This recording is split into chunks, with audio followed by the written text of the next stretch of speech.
Well, I appreciate everyone coming out tonight for the Phil Gramm roast.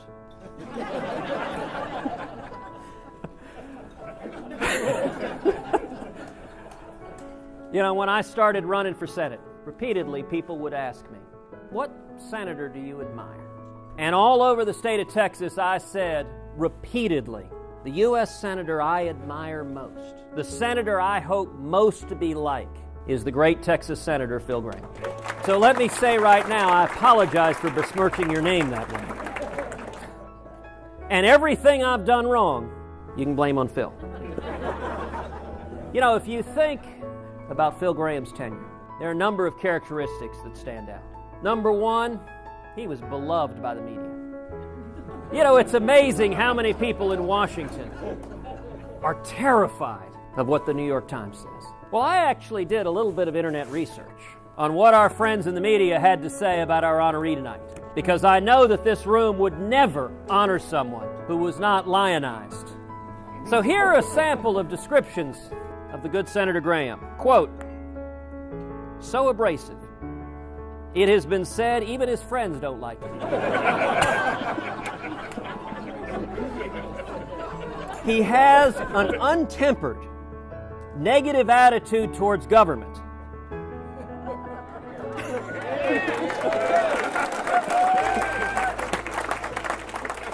His head thrust forward in the characteristic pose that some have likened to a turtle.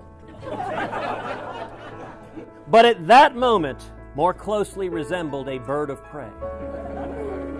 He did nothing to change his fingernails on the blackboard style in his new surroundings.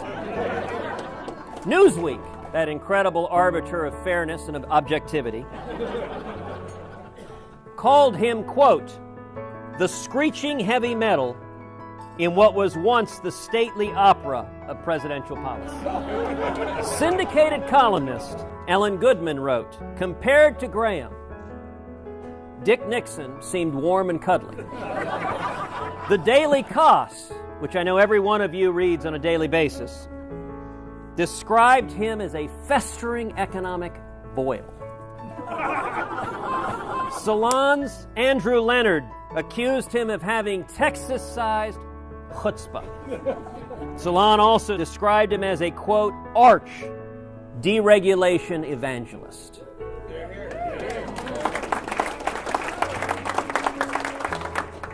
A former colleague of his said you can love him or you can hate him, but when you're dealing with him, there are two things you've got to remember. Number one, he's smarter than you.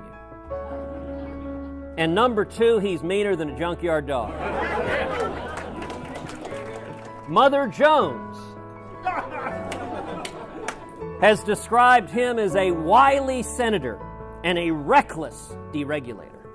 Slate has said there may be one more reason deep in Graham's reptilian brain for him to give up on elected office. And the final one, again from Slate, Gramm, who believes you catch more flies with a grenade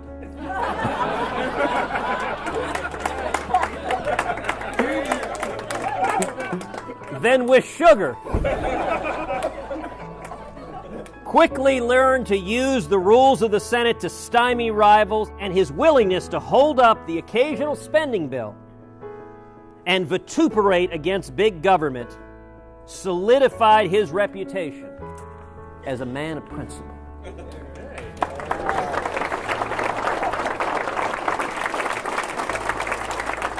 Let me say right now, I can't imagine what it's like to have him say such mean things about you.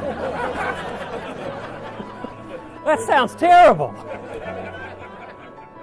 But you know what? If you are afraid of what the media says about you, you can't and won't do anything of substance in this world.